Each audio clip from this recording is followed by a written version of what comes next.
नमस्कार। आज हम एक बहुत ही प्राचीन और गहरे दार्शनिक ग्रंथ मुंडक उपनिषद की बात करने वाले हैं। और पता है, ये एक ऐसे सवाल का जवाब देता है जो हम सब सदियों से पूछते आए हैं। तो सवाल ये है, परम स्वतंत्रता मतलब कि अल्टीमेट फ्रीडम ये आखिर मिलेगी कैसे? और देखिए, ये उपनिषद हमारे सामने दो चॉइस रखता है। एक रास्ता है करने का, जिसे हम कर्म का मार्ग कह सकते हैं, और दूसरा रास्ता है जानने का, या कह लीजिए अनुभव करने का, यानी ज्ञान का मार्ग। ये दो बिल्कुल अलग अलग दिशाएं हैं, और आज हम इन्हीं को समझने की कोशिश करेंगे। ठीक है, तो चलिए पहले रास्ते की बात करते हैं। कर्म का मार्ग सुनने में ये बड़ा ही लॉजिकल और सीधा साधा लगता है ना? कि भाई अच्छे काम करो तो अच्छा फल मिलेगा, एकदम सिंपल। उपनिषद में इसे एक नाम दिया गया है, अपरा विद्या, यानी कि निम्न ज्ञान। अब इसका मतलब क्या है? इसमें वो सारा ज्ञान आता है जो इस दुनिया से जुड़ा है, जैसे कि वेद और उनमें बताए गए सारे रीति रिवाज, कर्तव्य, कर्मकांड और उनसे मिलने वाले फल। मतलब इसका पूरा फोकस बाहरी दुनिया पर है, यज्ञ करना, अपने कर्तव्य निभाना, पूजा पाठ करना। तो इस रास्ते पर चलते हुए करना क्या होता है?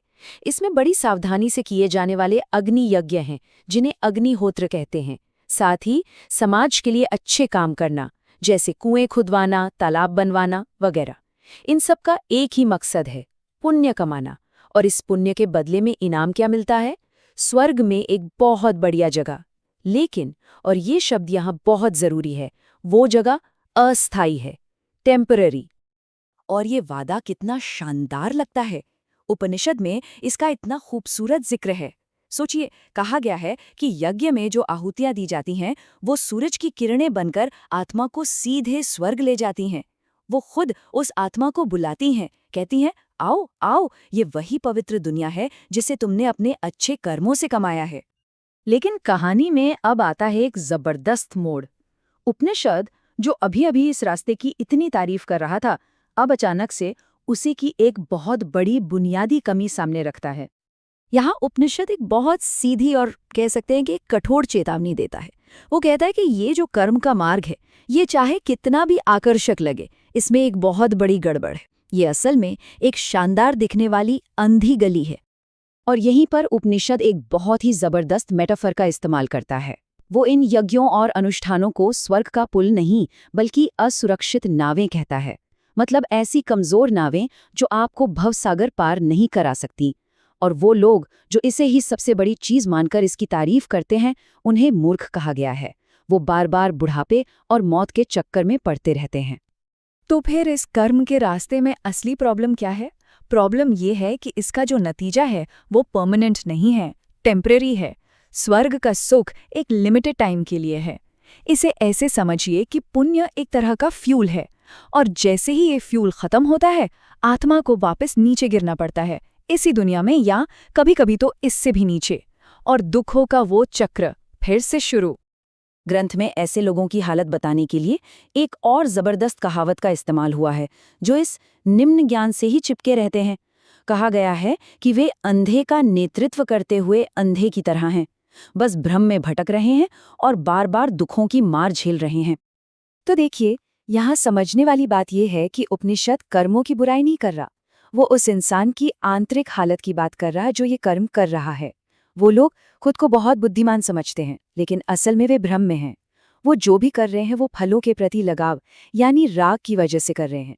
और इसी अज्ञान और लगाव के कारण वो कभी भी इस संसार के चक्र से बाहर ही नहीं निकल पाते। अच्छा, तो अगर कर्म का मार्ग एक असुरक्षित नाव है, तो फिर सेफ रास्ता कौन सा है? अब उपनिषद अपना असली सल्यूशन हमारे सामने रखता है, और वो है ज्ञान का मार्ग। इसे कहा गया है पराविद्या, यानी कि उच्च ज्ञान, हायर नॉलेज। ये उस अविनाशी सच का ज्ञान है जिसे ब्रह्म कहते हैं। और ध्यान दीजिए, ये कुछ करने के बारे में है ही नहीं। ये तो सीधे सीधे अस्तित्व के उस शाश्वत सच को अनुभव करने के बारे में है। ये एक देखने के नजरिए का बदलाव है। ये करने से नहीं, जानने से मिलता है। तो चलिए दोनों की तुलना करके देखते हैं। एक तरफ है अपराविद्या, जिसका पूरा फोकस कर्म और अनुष्ठान पर है। दूसरी तरफ है पराविद्या, जिसका केंद्र है जानना, अनुभव करना। यही वजह है कि एक के अनुयायी को आसक्त और मूर्ख कहा गया है, तो दूसरे के साधक को शांत और बुद्धिमान, एक का रास्ता यज्ञ और अच्छे कर्मों से जाता है तो दूसरे का रास्ता तप, श्रद्धा और गहरी खोजबीन से। और सबसे बड़ा फर्क नतीजा। एक का नतीजा है टेम्परेरी स्वर्ग और दूसरे का परमानेंट लिबरेशन यानी मोक्ष। तो ये जो साधक है जो इस ऊंचे रास्ते पर चलता है, ये होता कैसा है? वो शांत होता है जिसका अपने मन और इंद्रियों पर पूरा कंट्रोल है। वो दुनिया की भागदौड़ से दूर तपस्या और श्रद्धा का जीवन जीता है। उसका मकसद कुछ पाना नहीं बल्कि सच को समझना है, और इसीलिए वो हर तरह के जुनून और लगाव से आज़ाद होता है। और यही इस पूरे विश्लेषण का सार है। पराविद्या की मंजिल सिस्टम के अंदर कोई बेहतर जगह पाना नहीं है, बल्कि जन्म और मृत्यु के इस पूरे सिस्टम से ही बाहर निकल जाना है। This is the end of the cycle. ठीक है, तो अब सवाल उठता है कि अगर किसी को ये बात समझ आ जाए कि कर्म का मार्ग अधूरा है और उसे ज्ञान के ऊंचे रास्ते पर चलना है, तो वो करे क्या? शुरुआत कहाँ से करे? उपनिषद इसके लिए भी बिल्कुल प्रैक्टिकल सलाह देता है। उपनिषद एकदम साफ साफ स्टेप्स बताता है। पहला कदम, इस दुनिया को ठीक से देखो, इसकी जांच करो। जब ये साफ हो जाता है कि कर्मों से मिलने वाली हर चीज टेम्पररी है, तो मन में अपने आप एक तरह का वैराग्य या निर्वेद पैदा होता है।